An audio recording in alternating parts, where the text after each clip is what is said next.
você trazer o conceito de Projeto Nacional de Desenvolvimento para o debate foi muito importante, e é muito importante, né?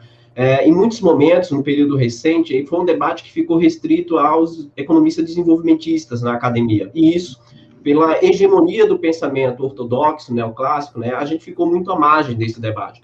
E hoje, mais do que nunca, se faz necessário esse debate, né, sobre a ideia de um projeto nacional de desenvolvimento. E veja, as instituições multilaterais, o Fundo Monetário Internacional, a UNCTAD publicou um relatório sobre isso. Eles reconhecem, primeiro, o declínio das ideias neoliberais, há claramente um declínio desse projeto, um fracasso desse projeto, o Fundo Monetário Internacional reconhece isso. E a UNCTAD publicou um estudo mostrando que o mundo está passando por uma transformação de uma perspectiva produtiva com a indústria 4.0 e de governança, com os países identificando, né, a necessidade de fortalecer cadeias produtivas internas. Isso é de extrema relevância, porque a Covid deixou muito isso em evidência. Por exemplo, como você sempre cita, né, o complexo econômico industrial da saúde, nós temos um potencial construído, né, que está sendo destruído por falta de investimento, mas não só ele. E aí eu quero trazer isso para o debate, porque em 2008 nós criamos uma estatal que produz, que fabrica semicondutores, a única da América Latina, que é a CEITEC, né? E a CEITEC, veja, é óbvio que nós sabemos, enquanto estudiosos da temática, que existem barreiras à entrada, que existe um mercado estabelecido na economia mundial de produtores, né? Fabless, foundries, China, Taiwan. É óbvio que nós sabemos disso. E sabemos também que a CEITEC vai enfrentar dificuldades na construção dessa curva de aprendizagem. Então, rever o modelo, né, ampliar a política de estímulo é uma coisa, que é o que nós precisaríamos fazer. Por exemplo, nós temos o PADIS, que é um programa de estímulo ao setor de semicondutores que está sendo destruído. E nós estamos agora tendo o fechamento da CEITEC.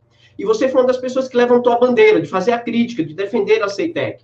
E por que eu estou contextualizando isso? Porque, veja, quando a gente estuda projetos nacionais em outros países, o Paulo citou isso, o André também, nós identificamos, por exemplo, né, o Kim Lin, que é um professor da Universidade Nacional de Seul, eu sempre o cito porque eu estudo muito a obra dele, ele traz muita ideia de você, olha, você tem que ter capacidade interna construída, nós temos, precisamos avançar nisso. Por exemplo, a CEITEC é um exemplo disso. A CEITEC, quando ela foi construída, ela teve uma aliança ali da Universidade Federal do Rio Grande do Sul e a PUC do Rio Grande do Sul, junto com o governo, Estado e formação de mão de obra qualificada. Nós temos mais de 100 pesquisadores. Veja que tanto a Carlota Pérez como a Mariana Mazzucato tuitaram essa semana apoiando, defendendo a CEITEC. Então, eu queria que você abordasse um pouco essa temática, porque, veja, ela vai direto com a ideia de que você defendeu logo no início da sua fala, de que a gente precisa entrar nessa fronteira tecnológica. E veja, é uma janela de oportunidade. A própria Carlota Pérez escreveu um texto com o Soult em 1985, em que ela diz assim, olha, toda janela de oportunidade, de transformação teórica, econômica, de política e tecnológica é uma oportunidade para países tardios, que é o nosso caso, adentrar, que é o que o Kim Lin, por exemplo, também faz. Mas, veja, a gente precisa ter essas capacidades internas. E um desses elementos, esses atores, Ciro, é o Estado e a nossa burguesia. E veja que o governo Bolsonaro, junto com o Paulo Guedes, está destruindo essas capacidades. Por exemplo, a política de compra pública. Os caras abriram para o mercado estrangeiro, para as empresas internacionais, são 130 empresas estrangeiras, a maioria alemã e norte-americanas, se beneficiando dessas compras públicas. É que eles estão precisando de ajuda, os alemães estão precisando de ajuda, que eles estão fracos, os americanos também. Eu estou colocando isso, Ciro, assim, porque eu acho que não vai ser fácil reconstruir, dado o tamanho da destruição.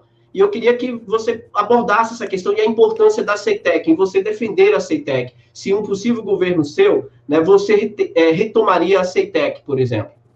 Sem nenhuma dúvida. Eu estou, inclusive, tentando ver se eu ajudo. E tenho feito provocações respeitosas, mas provocações ao Lula, de que ele, sendo o primeiro lugar na pesquisa e eu sendo o terceiro, se a gente fizer um fogo de barreira, a gente pode ajudar o Brasil hoje, antes de encerrar a tragédia Bolsonaro.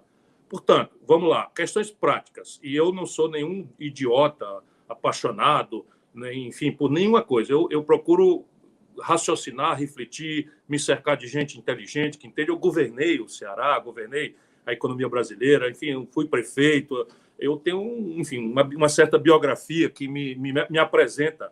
Não é? Então, veja, a CEITEC é uma semente que tem que ser multiplicado em várias outras sementes similares, em cima de dificuldade. Qual é a dificuldade que esses imbecis, vai me desculpar aqui a grosseria do termo, que esses imbecis não entendem?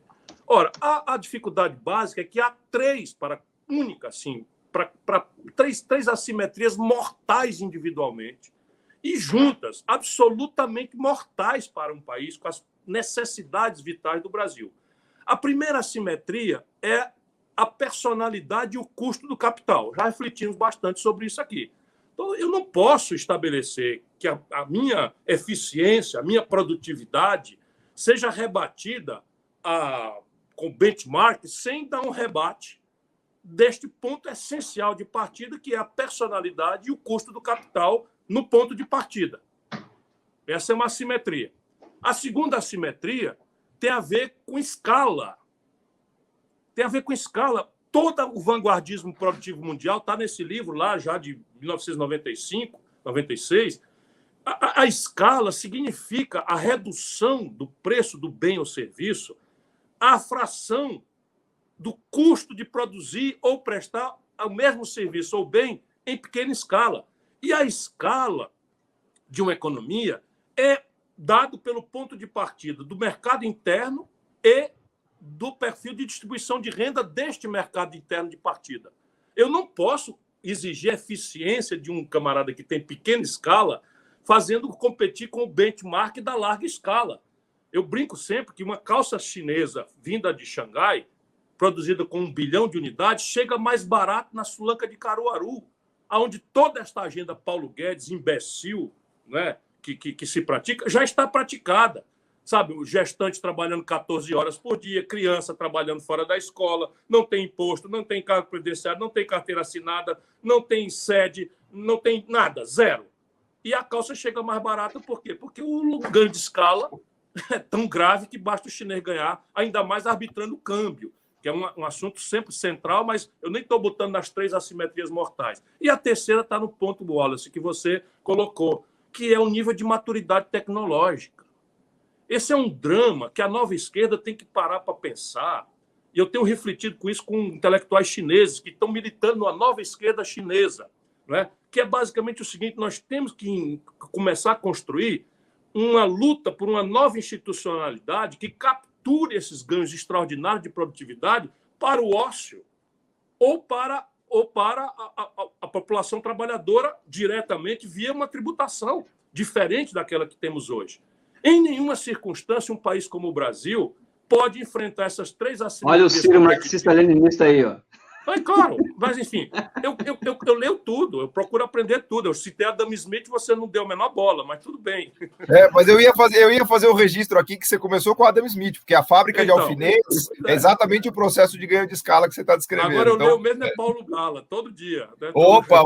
Não, agora fiquei lisonjeado. Aliás, você precisa chamar a Mônica de Bolle, que é outra brasileira que está pensando com a cabeça e ela tem, não é, uma compreensão mais liberal da economia, né? Tem uma compreensão mais liberal, mas está percebendo essas obviedades que o Deng Xiaoping percebeu. Isso não importa a cor do gato, importa aquele Cássio Rato. Ele percebeu aquilo e deu os passos seguros que deu, não é, com grandíssimas interdições e gravíssimos conflitos e estão vencendo de uma forma modelar, exemplar. Basta lembrar que em 1980 o Brasil dava umas 10 Chinas sob o ponto de vista industrial. Quando eu lembro desse número, me dá vontade de chorar. E eu só não choro porque eu transformo em revolta e em militância. Mas então, veja, a questão de uma aposta no modelo tecnológico brasileiro é atenuada por algumas questões. Nós temos uma inteligência brasileira. Por mais que ela esteja sendo surrada, mandada embora, nós temos muita gente. Eu circulo nesse meio porque é aí que eu encontro segurança nas ideias que eu tenho procurado sustentar na defesa do Brasil. Quem tiver desanimado, dá um pulinho em Campinas, né? Passa ali no projeto Sírios, né? Conversa enfim, a COP no Rio de Janeiro, o Comperj, uma série de coisas assim que o Brasil é capaz de produzir. E aí nós vamos ter que fazer um plano mesmo, porque projeto é um plano. Desculpa o truísmo para você, estou falando para o nosso espectador. É um plano. Claro que há uma nova divisão internacional do trabalho que não é a mesma em que nossa ilusão nacional desenvolvimentista dos anos 30, 40, 50 não pode ser copiada com casca e tudo. Por quê? Porque, especialmente nesse componente, o tecnológico, era razoável o Brasil sair atrasado e copiar numa substituição de importações. Hoje isso não é mais praticável. A divisão internacional do trabalho ficou muito mais agressiva, muito mais dramática, mas não justifica, para dar exemplos aqui, eu tenho citado exemplos, para ver se a população compreende com a simplicidade necessária. Por exemplo, o Brasil está gastando de compra federal, a gente não tem dados do que são os estados e municípios, não temos dados da iniciativa privada, mas eu desconfio que pelo menos o dobro, mas eu vou ficar só com o que está documentado. 80 bilhões de reais este ano, antes da pandemia, ano passado, antes da pandemia, para não descaracterizar as importações da vacina. Não é? 80 bilhões de reais no Complexo Industrial da Saúde. Aí eu avancei, já tem intelectual preparado, com tese de doutorado, PhD na Fiocruz, Carlos Gadelha, nesse caso eu conheço pessoalmente e tal, que levantou, cara, setor a setor, onde é que a patente está vencida, está prontinho para você, sabe? Compra governamental não é nenhuma distorção, está autorizada pelo nosso status de país em desenvolvimento da OMC, que o Bolsonaro se comprometeu com o Trump de tirar em nome de não sei o que, presença na OCDE. Veja, nenhum lugar do mundo abriu mão dessa ferramenta, a China não abre mão dessa ferramenta, e o centro da disputa da China com os Estados Unidos é isto. Câmbio, que a China faz o oposto do que o Brasil faz há 40 anos, o Brasil fazendo câmbio para estimular o consumismo, e a China fazendo câmbio para estimular a parcimônia, o investimento, a competitividade no mercado externo. Pois bem, você tem o complexo industrial do petróleo, gás e bioenergia. Caramba! Ninguém acreditava que o Brasil tinha petróleo. Em 1932, comerciantes do interior do Rio Grande do Sul fizeram a nossa primeira refinaria, trazendo barril de petróleo de navio para fazer. Quando o Getúlio decidiu se criar a Petrobras, o relatório soviético e o relatório americano é que não tinha petróleo no Brasil. Nós fomos descobrir petróleo no pré-sal.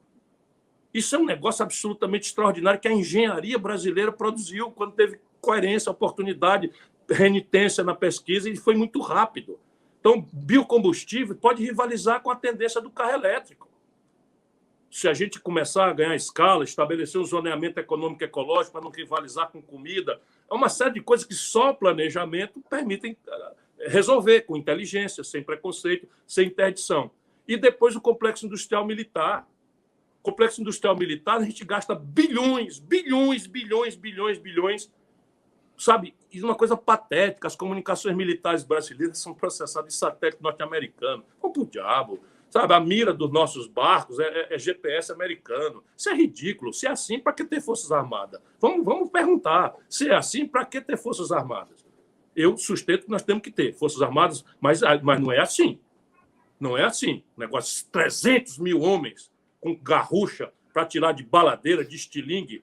Vamos pro diabo. Vamos parar de fazer merda, como tomar cerveja e comer picanha, não é? E passar esbórnia na cara do povo brasileiro, general Bossal matar um monte de gente no Ministério da Saúde e agora não ser sequer punido. É outro país que eu pretendo governar.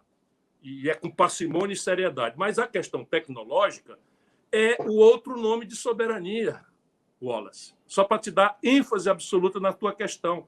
Então, aonde a gente tem um começo de conversa, o que for destruído eu reponho. O que for destruído eu reponho. Sabe, em novos materiais, semicondutores, né, nanotecnologia, né, essas fronteiras aí, em 100% dos casos o Estado está por trás. Em 100% dos casos o Estado está por trás. E isso vai consultar a própria ideia de uma nação soberana.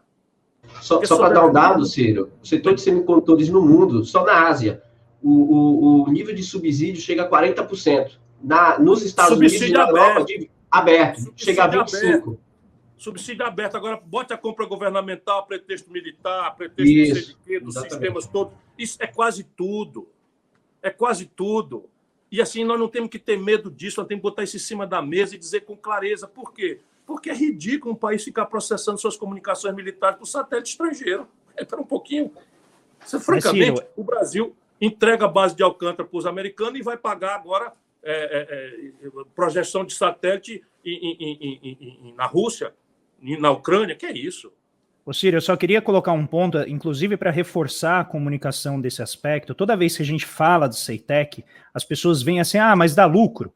Como se tudo aquilo que o CEITEC produz... Você citou 4 grandes setores, que todos eles são melhorados, aprimorados por semicondutores, por toda a tecnologia que está por trás. E as pessoas não têm, muitas vezes, entendimento de que o investimento estratégico, ele não necessariamente dá lucro, mas ele dá lucro indireto para a nação como um todo, que era uma forma de você enriquecer o país, muito embora isso não apareça direta e exclusivamente nos balanços das empresas que produzem esses bens. É muito importante que se diga isso ao nosso povo, mas só para também não deixar eles com esse argumento, é só lembrar que a Eletrobras dá um lucro exorbitante, e eles estão correndo aí sem ponderar no preço, no valor da capitalização criminosa que estão precisando fazer, a transferência do controle. A BR Distribuidora era uma joia. No grande negócio integrado da Petrobras, era o melhor negócio, que nunca deu um dia de prejuízo. Nunca deu um dia de prejuízo. Primeira providência dos privatizantes, sabe o que fizeram? Aumentaram por 14 o salário dos executivos da BR Distribuidora e expandiram o seu endividamento de uma forma explosiva e tal. Então, isso tudo é picaretagem. Essa é a grande questão que nós temos que enfrentar, porque a qualidade da presença de vocês no debate é isso. Porque eu sou o agressivo político e tal, mas vocês são pessoas que são acreditadas em fora das bolhas. E nós temos que dizer, caramba, que é isso? Então o país agora, para fazer comunicação militar, atenção, o inimigo está chegando pela direita, aqui pela esquerda, eu mando isso pelo satélite que o inimigo eventualmente está processando. Isso é ridículo.